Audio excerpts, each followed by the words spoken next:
Oke, selamat pagi Sobat ID Score di seluruh Nusantara.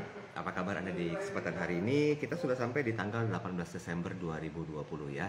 Ini berarti sekitar tinggal 13 hari ke depan lagi kita akan meninggalkan tahun 2020. Semoga harapan kita semuanya apa yang sudah Anda lakukan di tahun 2020 memberikan banyak sekali kontribusi positif, walaupun ketika masuk di bulan Maret 2020 itu udah mulai ya gonjang-ganjing ekonomi, kemudian juga statement resesi dari Menteri Keuangan membuat banyak orang berpikir lagi untuk bisa melakukan sebuah penghematan. Nah, semoga di tahun depan nanti kita akan masuk keadaan yang lebih baik lagi dengan harapan bahwa pandemi COVID-19 ini bisa berakhir, walaupun mungkin secara pelan tapi pasti ya.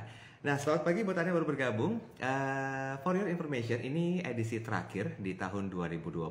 Sedih sih memangnya, tapi kita berharap nanti di tahun 2021 atau tahun depan kita masih punya program Bincang Santai ini dengan konsep yang lebih bagus, tentunya dengan mengutamakan ide, kreativitas, dan juga inovasi agar program ini merupakan program yang senantiasa dinantikan oleh Sobat ID Score di seluruh Indonesia. Nah, seperti yang sudah saya sampaikan di awal, Sobat ID Score yang punya resolusi ya di tahun-tahun awal-awal tahun maksud kami. Begitu juga mungkin resolusi yang pernah Anda lakukan di tahun 2020 memasuki awalnya, tapi ternyata resolusi itu belum juga kunjung Anda dapatkan sebagai sebuah keinginan. Nah, kami berharap juga kalau Sobat ID Score yang udah punya resolusi khususnya buat menghadapi tahun 2021, satu di antaranya yang paling sering adalah keuangan. Aduh, saya kepengen keuangan lebih baik lagi nih di tahun 2021. Saya kepengen punya AIUEO. Silakan, tapi jangan lupa gunakan kemampuan Anda, potensi Anda, maksimalkan untuk bisa merengkuh semua resolusi Anda. Tapi di balik itu semua, ada dua hal loh yang betul-betul menjadi sebuah atensi ketika sebuah resolusi atau keinginan harus diwujudkan. Oke. Saat ini Bincang Santai saya berada di bagian depan dari kantornya PBK atau ID Score ya. Di sini pinjam ruangan sih sebetulnya sebentar untuk ganti suasana agar suasananya tampak agak sedikit santai karena kita bicara masalah sebuah tema yang terdengar agak berat, tapi kami janjikan ini pemaparannya pun betul-betul santai tentang tantangan lembaga keuangan di tahun 2021. Saya nggak tahu apakah ini sebuah tantangan atau ini sebuah peluang. Yuk kita ngobrol bersama dengan seorang Head of Marketing Sales Pepindo Biro Kredit ID Score. Ada Pak Agus Subekti yang sudah bergabung di live Instagram kami. Selamat pagi Pak Agus. Selamat pagi. Gimana kabarnya? Diskor semua. Baik kabarnya Mas. Sehat ya Pak Agus ya? Sehat. Pak Agus, tadi di awal saya udah celoteh panjang lebar nih Pak Agus nih. Tema kita kan tantangan lembaga keuangan di tahun 2021 ya. Nah sebetulnya kalau kita melihat dari apa yang terjadi di tahun 2020 ini, banyak orang yang melakukan outlook secara ekonomi. Mereka pengen tahu nih ekonomi ke depan itu seperti apa sih. Kadang-kadang kan orang yang bergerak di bidang keuangan tuh kerap kali melakukan hal itu Pak Agus. Boleh nggak Pak Agus sedikit? Kenapa kok 2021 tuh bukan sebagai sebuah peluang gitu loh, tapi merupakan sebuah tantangan. Ini meaningsnya tuh apa sebetulnya? Iya, baik Mas Daril. Ini mungkin tidak lepas dari background saya ya.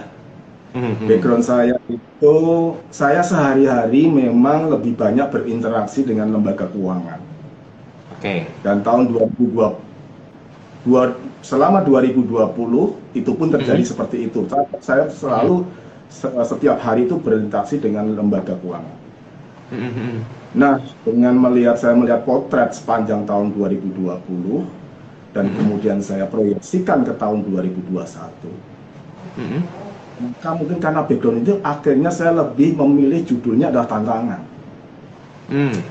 Tapi saya yakin deh.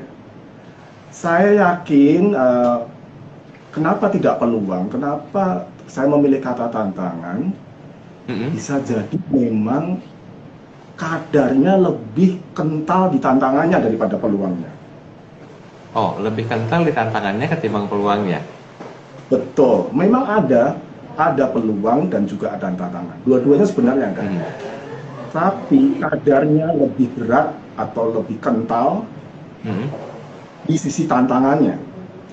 Oke. Nah, khususnya ini kita bicara dalam konteks bagi lembaga keuangan. Bagi masyarakat pendengar, di masyarakat awam, ini justru justru menjadi pihak yang menjadi faktor kenapa lembaga keuangan itu memiliki tantangan di tahun depan. Jadi masyarakat itu posisinya bukan sebagai pihak yang menerima tantangan, tapi masyarakat adalah justru yang menawarkan atau menyodorkan satu tantangan kepada pelaku industri keuangan. Jadi masyarakat adalah sebenarnya pihak yang menciptakan sehingga timbul tantangan bagi lembaga keuangan.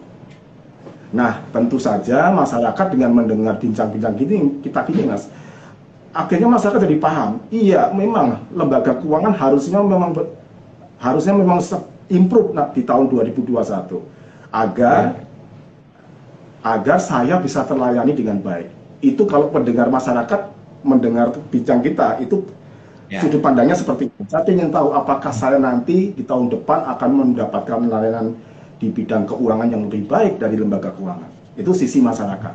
Nah, sisi lembaga keuangan adalah saya dapat tantangan nih tahun 2021. Apakah saya bisa mengatasi tantangan itu sehingga akhirnya peluangnya juga nanti akan dapat. Gitu, Mas. Berarti antara peluang dan juga tantangan itu sebetulnya per definisi kan agak-agak beda-beda tipis ya, Pak ya. Kalau misalnya kita lihat secara mindsetnya ya, wah saya punya peluang nih, pasti di dalam itu ada tantangan gitu loh. Apakah ini ada tantangan nih, ada peluang nggak ya di balik itu? Sebetulnya permainan kata sih di antara kedua ini. Kalau secara lembaga keuangan. Nah ini bagaimana nih kira-kira? Kita ngobrol santai dulu nih, karena memang ini terdengar lebih berat gitu loh pembahasannya. Pak Agus gimana, Pak Agus?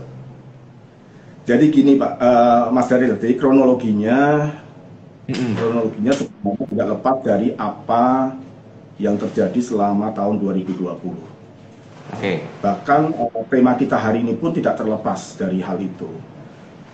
Jadi selama tahun 2020 kita sama-sama merasakan adanya pandemi 2020 itu telah memberikan dampak terhadap perekonomian, bahkan dampak terhadap masyarakat ya. Di mana dengan pandemi 2020 kita diharuskan menjaga jarak. Betul. Prokes, tapi saya bicara protokol kesehatan, spesifiknya adalah jaga jarak di sini. Inilah yang paling berdampak ke aktivitas ekonomi sebenarnya, jaga jaraknya sebenarnya. Dengan jaga jarak maka timbullah pembatasan aktivitas manusia, pembatasan pergerakan manusia. Dengan pembatasan aktivitas manusia dan pergerakan manusia ini, terjadilah penurunan kegiatan produksi dan jasa, penurunan kegiatan ekonomi. Penurunan kegiatan ekonomi khususnya produksi dan jasa. Nah, dengan penurunan produksi dan jasa ini berdampak lagi terhadap adanya penurunan pendapatan baik bagi perusahaan maupun masyarakat. Ya, masyarakat. Nah, dengan timbulnya penurunan pendapatan ini akhirnya berimbas kepada penurunan belanja, baik penurunan pendapatan belanja masyarakat maupun perusahaan. Ya inilah yang kemudian dirangkum menjadi satu istilah, produk domestik bruto Indonesia mengalami penurunan sampai ke angka negatif, bahkan Indonesia 2 kali periode triwulan berturut-turut negatif sehingga memasuki istilah krisis. Itu jadi belajar dari situ. Kalau kita teruskan lagi, ini kan pandemi dampaknya terhadap masyarakat dan perekonomian secara umum. Nah, pandemi juga telah berdampak kepada industri keuangan atau lembaga keuangan. Pertama yang jelas, jadi saya mengikuti kronologi kejadiannya dampak pandemi terhadap industri keuangan itu adalah yang pertama memukul itu adalah penurunan kemampuan membayar debitur. Berawal dari situ, Mas. Jadi nyambung tadi sebenarnya kronologinya daya beli kemampuan keuangan pendapatan menurun, kemampuan keuangan menurun, masyarakat kemampuan keuangan menurun. Itu kemudian to be continue, berlanjut ke sisi operasional lembaga keuangan. Terjadilah penurunan kemampuan bayar debitur. Dengan penurunan kemampuan bayar debitur, akibatnya adalah kualitas kredit menurun. Banyak kredit yang bermasalah, banyak cicilan yang mungkin tidak bisa dibayar. Gitu. Nah, dilanjutkan lagi dengan adanya penurunan kualitas kredit ini, maka lembaga keuangan mengambil sikap untuk menahan diri menyalurkan kredit baru, membatasi penyaluran kredit baru sangat selektif untuk menyalurkan kredit baru dan lain-lain. Namun ini semacam buah si malakama, dengan menurunkan aktivitas penyaluran kredit, konsekuensi logis yang harus diterima lembaga keuangan adalah penurunan pendapatan dari lembaga keuangan. Oke. Seperti itu kronologinya. Sehingga judul kita, tema memang kita kemudian tantangan 2021. Maksud saya adalah, apakah kejadian ini mau kita teruskan? Kejadian ini mau kita lanjutkan di tahun depan? Okay. Nah, inilah sebuah tantangan. Kalau mau dilanjutkan, saya akan ceritain tantangannya apa. Kalau dilanjutkan persis seperti 2020, sikapnya yaitu membatasi kegiatan aktivitas penyaluran kredit. Yuk kita lihat tahun 2021, apakah lembaga keuangan akan sanggup melakukan hal itu sampai tahun depan. Begitu Mas Daryl. Oke, ini kan berarti kan PR banget ya Pak Agus ya, antara dua poin ini ya, tantangan dan juga peluang. Nah, kita coba spesifikkan lagi nih. Saya sih lebih melihatnya ini ke arah peluang terlebih dahulu, boleh ya, di tahun 2021. Karena memang secara faktanya Indonesia sudah masuk ke resesi, tapi ada angin segar yang sepertinya ini akan memutarbalikkan semua ketakutan masyarakat Indonesia dengan hadirnya vaksin COVID-19. Nah, Presiden Joko Widodo beberapa hari yang lalu sudah tegas mengatakan pemberian vaksin kepada siapapun masyarakat Indonesia itu dinyatakan secara gratis atau free. Nah, otomatis kalau pihak dari para pengusaha akan merasa, wah ini secara ekonomi akan kembali bergeliat nih. Otomatis lembaga keuangan pun akan kembali seperti mendapatkan angin segar ya. Wah, pembayaran juga nggak bermasalah, kemudian juga para kreditur atau debitur juga punya nafas segar. Nah, bagaimana? Apa kira-kira yang jadi poin penting dari Pak Agus tentang peluang 2021 ini? Kalau kita sinkronkan dulu deh dengan hadirnya vaksin COVID-19. Ya, betul Pak Daryl. Jadi yang terjadi sepanjang tahun 2020 itu, kalau dari pihak pemerintah tidak proaktif melakukan inisiatif, ya inisiatif yang kita mengenal istilah pemulihan ekonomi nasional, tentu yang saya katakan di awal tadi itu akan lebih parah kejadiannya, dampaknya akan lebih parah kepada keuangan. Beruntung pemerintah sudah dari awal pandemi sudah langsung mengeluarkan beberapa program penyelamatan ya atau pemulihan ekonomi. Nah, tadi Mas Daryl tetap menagih saya tentang peluang. Oke deh, coba kita telusuri ya. Apa saja sih yang kira-kira menjadi faktor pendukung tumbuhnya peluang di tahun 2021? Oke, tanya Mas Daryl ya. Benar tadi yang Mas Daryl disebut misalnya dimulainya vaksinasi. Bahkan vaksinnya nggak ditemukan lagi Pak Mas Daryl. Dimulainya vaksinasi. Vaksinasi mulai dimulai. Satu persatu akan disuntik, akan divaksin, ya. Dimulainya vaksinasi. Iya betul, tapi seperti kita ketahui itu pasti tidak serempak 150 juta bersamaan. Setuju. Step by step. Pertama aja kita hanya berapa juta tuh vaksinnya. Ya, berapa vaksinnya datang, tersedia, terus ditindaklanjuti dengan memvaksin satu persatu. Artinya butuh waktu. Ya, saya mungkin kita sering dengar bisa jadi vaksinasi ini bisa berjalan sepanjang tahun baru selesai, bisa jadi ya. Jadi memang membutuhkan waktu untuk vaksinasi. Artinya vaksinasi bisa menjadi faktor pendorong, iya, tapi tadi sebatas seperti itu ya, karakternya itu bertahap. Kemudian coba kita tanya lagi satu hal, dengan ditemukannya vaksinasi, jangan-jangan nanti ketentuan prokes atau jaga jarak menjadi kendor. Nah, ini masih debatable juga. Mengingat yang divaksin itu baru sebagian kecil. Ya. Saya yakin jaga jarak tetap akan dilanjutkan. Tidak akan dilonggarkan, tapi nanti banget lah. Lebih belakangan lagi nih setelah vaksinasi malah posisinya. Nah, dengan jaga jarak misalnya itu, kalau memang jaga jaraknya adalah dikendorkan, otomatis nanti aktivitas ekonomi akan pulih atau tidak. Ini pertanyaan besar yang justru nanti saya akan jelaskan di tantangan. Bisa jadi aktivitas ekonomi itu tidak lagi sangat bergantung kepada ketentuan jaga jarak. Pasti saya yakin ya, dunia bisnis dan segala macam pasti menemukan solusi lah, menemukan solusi meskipun jaga jarak tetap harus dilanjutkan, tapi saya yakin aktivitas ekonomi akan menemukan jalan keluarnya. Begitu juga dengan kalau aktivitas ekonomi itu menemukan jalan keluarnya, pasti juga akan pulih kembali pendapatan maupun belanja dari pihak masyarakat. Nah, jadi dengan yang saya sampaikan tadi, saya melihat peluang memang ada, tapi menurut saya ya, daya dorongnya itu masih saya anggap pelan, nggak kuat lah. Dan karakternya yang saya tangkap pada bukan pelan ya, pelan-pelan. Dia dorongnya akan pelan-pelan, bertahap. Kalau bahasa traffic lalu lintas itu padat merayap gitu loh. Nyodoknya tuh pelan-pelan, pelan tapi pasti. Tapi yang menyenangkan adalah pastinya tadi. Tapi yang kurang enaknya pelannya tadi. Jadi gitu. Jadi kenapa itulah menurut saya hal-hal yang bisa disebut peluang di 2021. Peluang tetap ada, tapi jangan terlalu berharap banyak. Ya, jangan terlalu berharap banyak atas peluang gitu. Berarti kita switch dulu nih. Kalau tadi kita sepakat di awal ya Pak Agus ya, ada peluang, ada juga tantangan. Nah, Anda kenceng banget bilang peluang, bukan peluang, tapi tantangan. Kita deskripsikan tantangannya apa aja.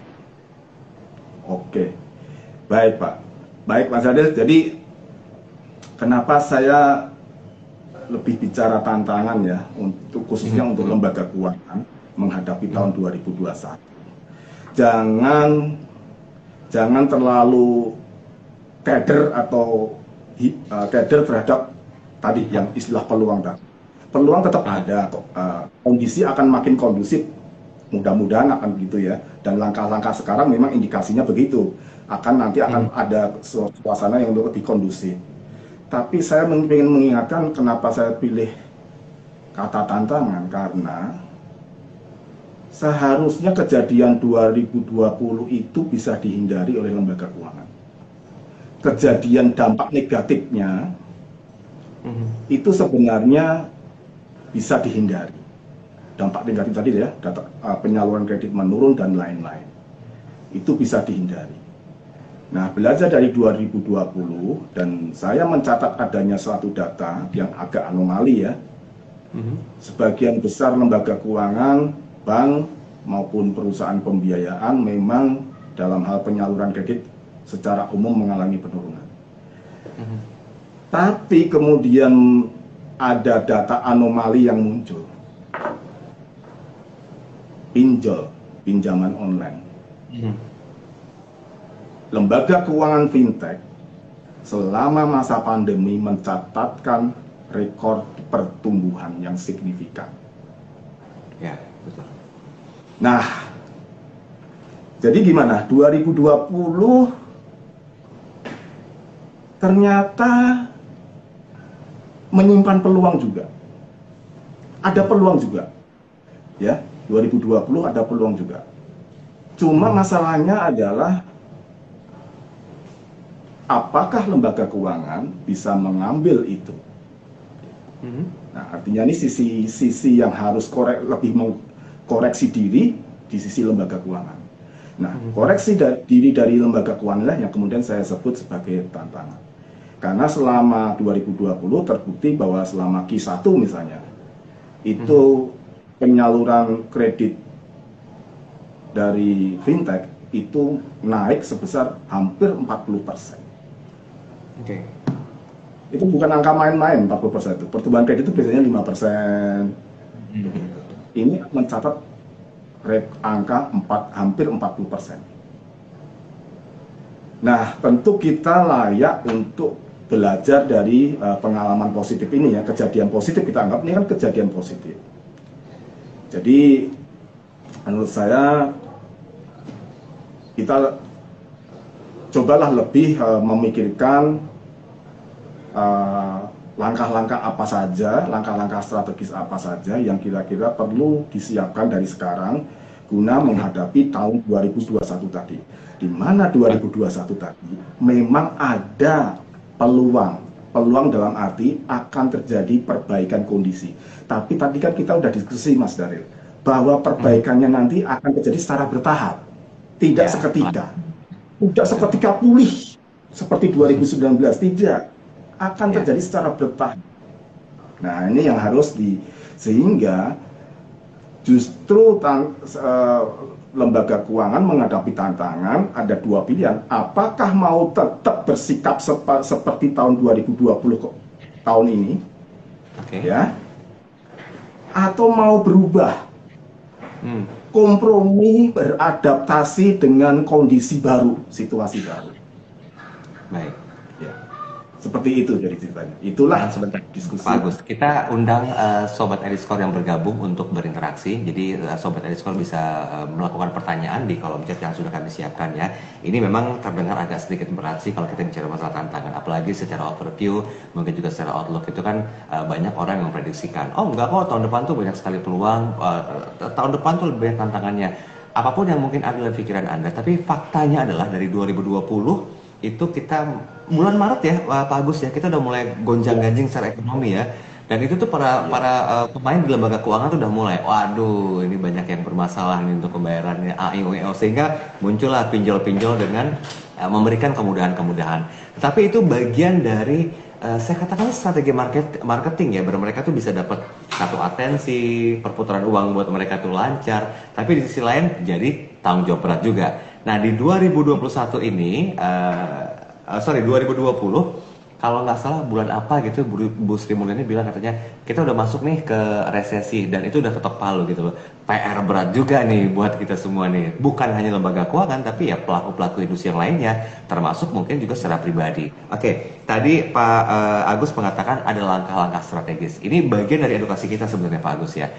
Oh ya, sebelum kita masuk ke langkah strategis, bagi Anda Sobat Ediscore yang mau nanya, silakan boleh ke kolom chat kami ya. Nanti kita akan coba bahas lebih spesifik lagi. Oke, kita mulai dulu. Langkah strategi seperti apa Pak? Yang mungkin ini masuk dalam sebuah agenda yang harus kita lakukan, entah dari lembaga keuangan, mungkin usulan dari Ediscore seperti apa? Baik Pak. Jadi mudah-mudahan kita sudah memahami ya tentang situasi dan kondisi tahun 2020 dan 2021 nanti. Jadi mungkin yang menjadi landasan penyusunan strategi langkah-langkah yang perlu dilakukan itu adalah pemahaman dan kemauan untuk beradaptasi terhadap lingkungan. Lingkungan seperti apa yang saya maksud? Dengan adanya pandemi ini telah terjadi akselerasi perubahan perilaku masyarakat secara signifikan. Perubahan gaya hidup, perubahan perilaku. Jadi gini Mas Daryl, jadi sebenarnya digitalisasi dalam kegiatan ekonomi itu sudah lama sebenarnya dimulai. Cuma selama pandemi ya, aktivitas perilaku hidup, gaya hidup dengan menggunakan sarana digital itu kemudian terakselerasi dengan sangat luar biasa. Ya. Akhirnya orang sekarang berubah perilakunya, belanja tidak lagi datang ke toko, belanja online. Ya. Fakta menunjukkan juga bahwa transaksi perdagangan melalui e-commerce naik, kalau nggak salah angkanya, kalau nggak salah ya, itu 50%-an naik. Nah artinya kita harus pahami bahwa telah terjadi perubahan perilaku masyarakat, telah terjadi perubahan gaya hidup masyarakat. Itu pertama, karena masyarakat ini adalah target market dari lembaga keuangan. Kemudian yang kedua, ini yang lebih berat nih Mas Daryl. Satu, perilaku semakin berubah, masif, ya, perilaku baru muncul secara masif. Yang kedua ini yang paling berat, tuntutan masyarakat juga mengalami perubahan. Tuntutannya juga makin tinggi. Perilaku ini diiringi dengan yang namanya tuntutan, ekspektasi masyarakat juga makin tinggi. Karena udah nggak punya alasan lagi. Tadi semuanya serba online kok. Masa sih untuk bisa ngasih keputus jawaban saya dikasih kredit atau tidak lama banget. Orang udah berpikir dah, kalau dulu masih kita harus datang ke kantor, petugasnya bank nanti masih mencatat, masih ini administrasi, kemudian masih harus melengkapi dokumen ini, dokumen itu, datangin sana, datangin sini. Mungkin masih masyarakat masih juga, oh iya ya memang begitulah, 2, 3, 4, 5 hari, oh ya wajar. Tapi sekarang dengan sudah transaksi online, aku aja beli barang, aku pencet, 1 jam kemudian datang. Bahkan aku nggak bayar dulu loh ini, COD loh ini, begitu barang nyampe, aku baru bayar. Ini aja pencet langsung diantar. Kemudahan. Tuntutan masyarakat ingin serba mudah dan cepat. Mudah tuh nggak ribet, simple, nggak ribet, nggak ngerepotin. Tapi ditambah lagi, cepat lagi. Nah, inilah sebenarnya harus dipahami dulu. Inilah untuk membangun strategi, tantangannya di sini sebenarnya. Perubahan perilaku dan kemudian tuntutan masyarakat.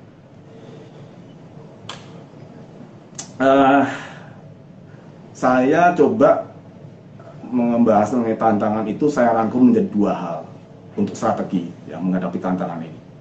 Tantangan perubahan perilaku dan ekspektasi masyarakat tadi itu, dan kondisi masih jaga jarak juga di tahun 2021 nanti. Yang pertama adalah coba fine tuning. Lihat lagi target market lembaga keuangan selama ini. Karena saya melihat bahwa terutama bagi lembaga keuangan yang selama tahun 2020 pertumbuhan NPL atau pertumbuhan non-performing loan-nya cukup besar, relatif besar. Saya sangat menyarankan untuk fine tuning target market. Oke, di fine tuning dulu ya. Contoh Mas Daryl di jalan. Mungkin saya misalnya pengelola lembaga keuangan yang selama ini target market saya adalah kalangan informal, tenaga informal, tenaga kerja informal. Misalnya, dan kemudian ternyata tahun 2020 benar, kredit bermasalah saya naik. Nah, maksud saya cobalah dilihat lagi, ditinjau lagi, apakah target market saya ini masih saya bisa lanjutkan ke tahun 2021. Mengingat 2021 pasti masih nuansanya 2020 ke bawah. Tadi yang vaksinasi segala macam tadi bertahap kan Mas. Jadi nuansa 2020 itu masih akan ke bawah ke 2021. Gitu maksud saya. Jadi langkah pertama mungkin adalah coba fine tuning atau lihat lagi target market yang selama ini. Ya, terutama khususnya ini bagi lembaga keuangan yang memang mencatat pertumbuhan non performing loan yang lumayan besar. Dilihat target market. Nah, Mas Daryl, untuk bisa melakukan evaluasi atau kajian tinjauan ulang terhadap target market, tentu kan cara yang gampang. Maksud saya nggak gampang itu, dibutuhkan banyak sekali data yang harus menjadikan bahan pertimbangan. Oke. Nah, Pak Agus, di ID Score sendiri bagaimana? Apakah memberikan satu fasilitas khusus untuk yang berhubungan dengan fine tuning target market tadi? Iya. ID Score menyediakan layanan yang sifatnya berupa hasil analisis atas data agregat.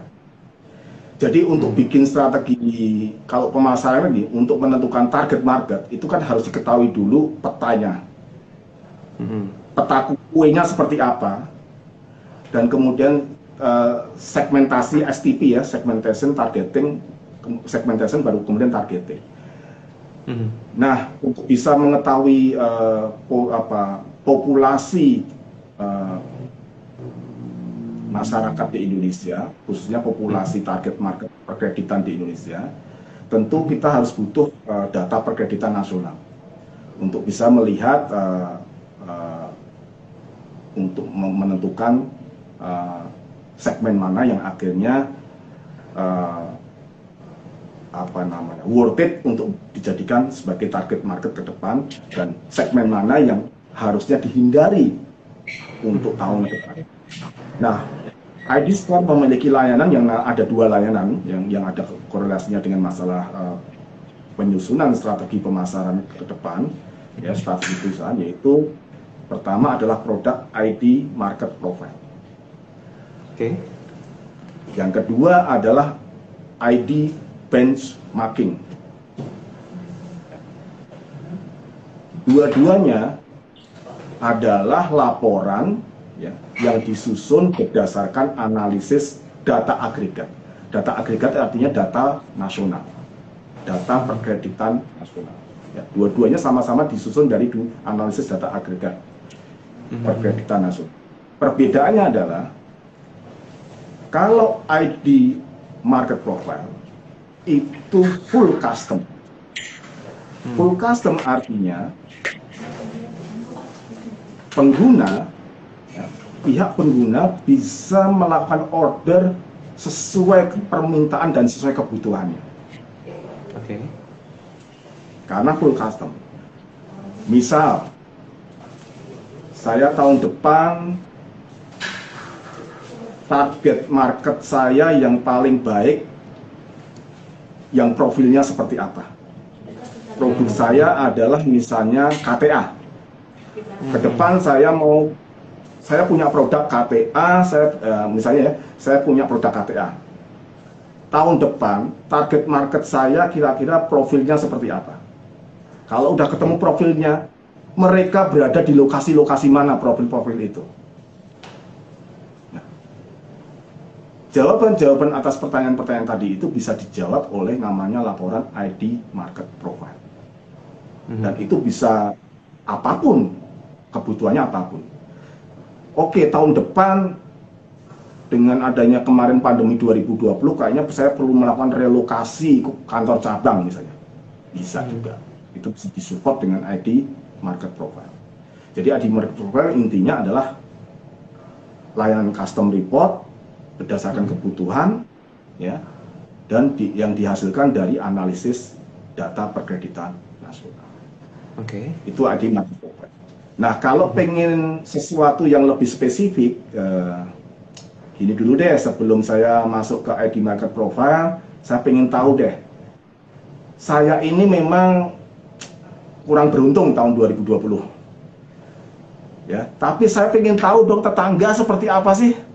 Peer saya, kompetitor saya, apakah ini kan gini, supaya tahu posisi kita ya untuk tahun ke depan nih, supaya tahu posisi kita ini posisinya sebenarnya lebih beruntung, lebih buruk, lebih baik dibanding pesaing-pesaing kita nggak sih?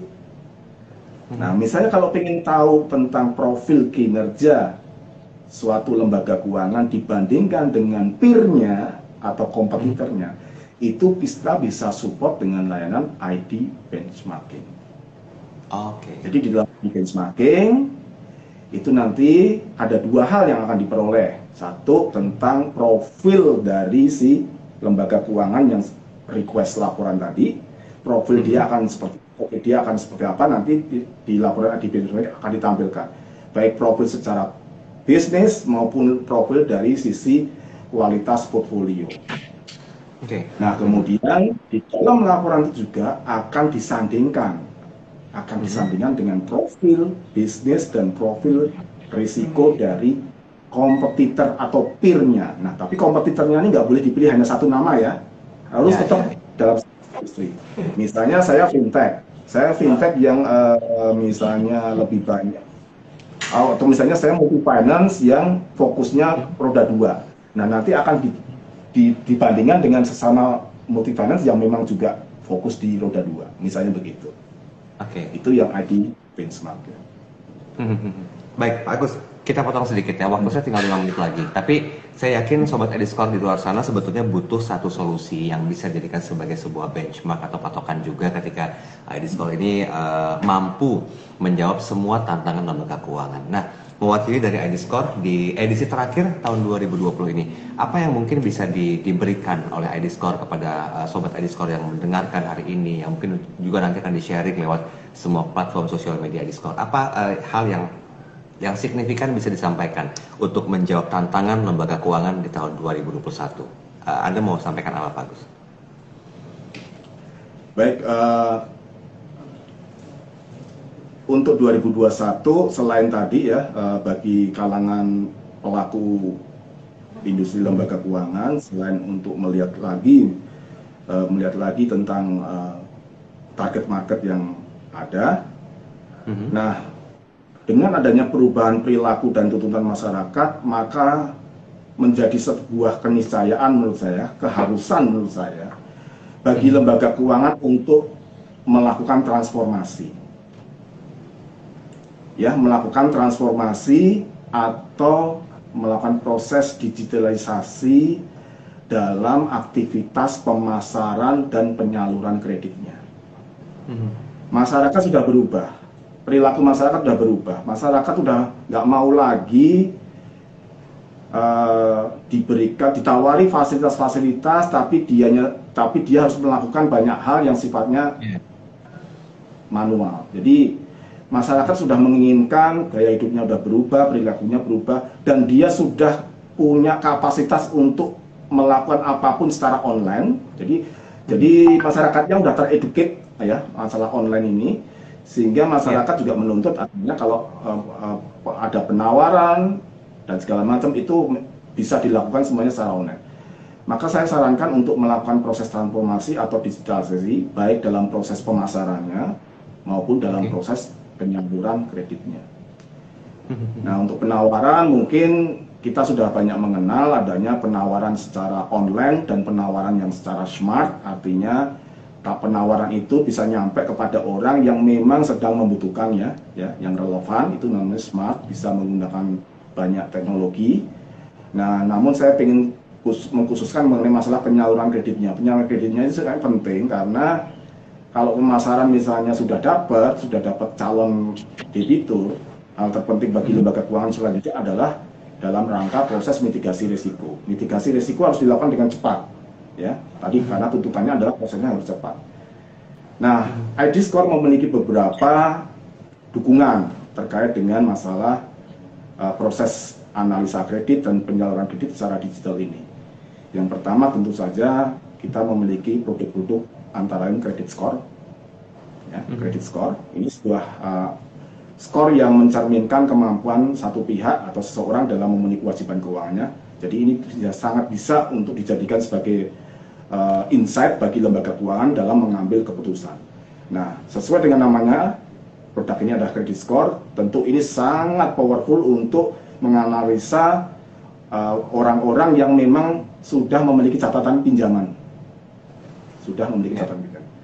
Nah, bagaimana dengan target market yang ternyata masih belum memiliki catatan pinjaman atau orang-orang yang belum bankable? Nah, ID Score menyediakan dua produk.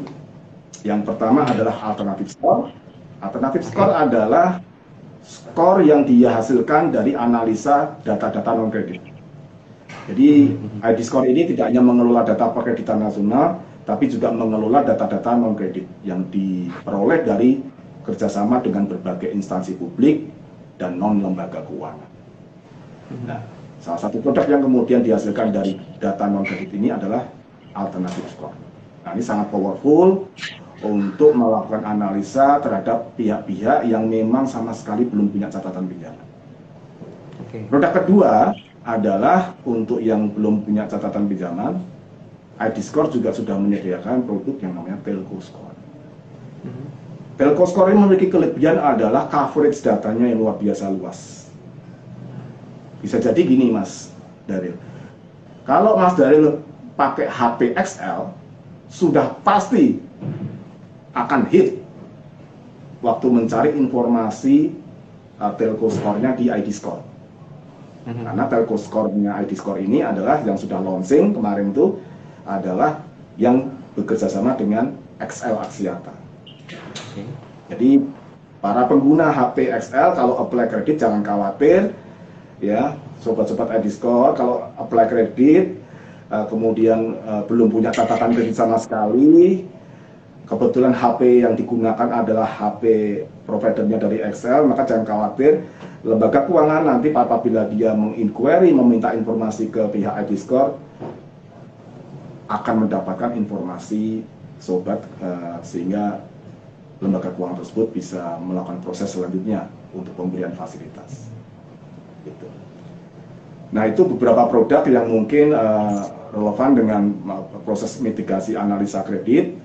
Dan jangan lupa proses transformasi ini juga dibutuhkan, nggak cuma produknya, nggak cuma informasinya, tapi juga butuh teknologi pendukungnya.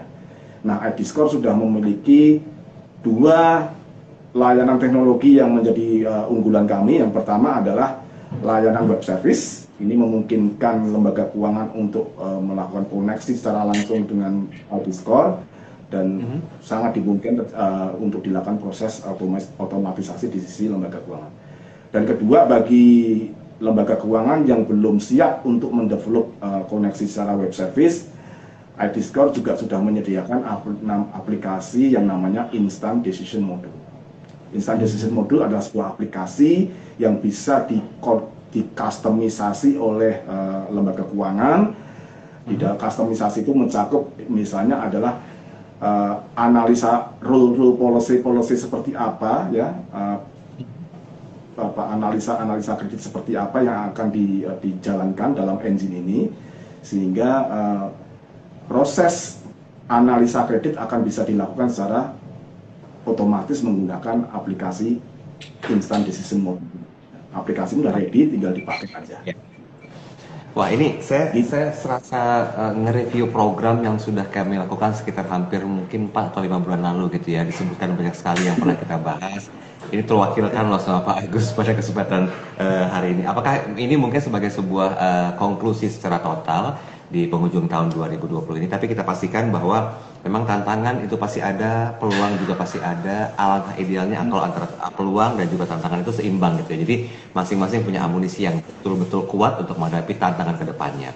Pak Agus, terima kasih banyak waktunya pagi hari ini. Saya sebenarnya masih akan puas ya untuk bisa ngebahas tentang tantangan karena masih banyak poin penting lain yang akan kami bahas. Tapi waktunya nggak cukup. Semoga dari apa yang disampaikan sama Pak Agus itu bisa memberikan satu kontribusi tersendiri buat lembaga keuangan agar lebih aware lagi menghadapi segala macam jenis perubahan, lebih agile lagi ke depannya di tahun depan. Bahwa kita tidak hanya masif menghadapi semua perubahan akibat pandemi COVID-19, tapi secara struktur organisasi juga harus bisa kuat menghadapi semuanya agar 2021 ketika vaksin sudah ada, pandemi sudah mulai bergeser menjadi sebuah hal yang merupakan sebuah peluang, tantangan itu akan bisa didapatkan dan juga dihadapi. Pak Agus, terima kasih banyak, sehat-sehat kami doakan untuk Bapak dan keluarga, selamat aktivitas, dan terima kasih buat Anda Sobat iDiscord yang sudah bergabung. Nggak kerasa ini edisi terakhir di tahun 2020, kami mohon maaf kalau seandainya selama program Bincang Santai ini jauh sekali dari kesempurnaan. Doakan bahwa program ini akan betul-betul bisa ada lagi di tahun depan dengan konsep, ide, inovasi, dan kreativitas yang berbeda lagi agar semua bentuk edukasi dan literasi bisa kami sampaikan lewat berbagai platform yang dimiliki oleh iDiscord. Yang belum bergabung, Anda bisa follow kami di @idiscord.id atau di LinkedIn atau mungkin juga di kanal YouTube di semua platform sosial media. Sekaligus saya Daryl Adam pamit undur diri, maafin kami kalau kurang sempurna selama hampir 6 bulan ini, dan selamat Natal bagi Anda yang merayakan, selamat tahun baru, semoga di tahun depan kita menjadi pribadi yang lebih baik lagi. Saya Daryl Adam, selamat pagi, sampai jumpa. Thank you Pak Agus. Sama-sama Mas Daryl.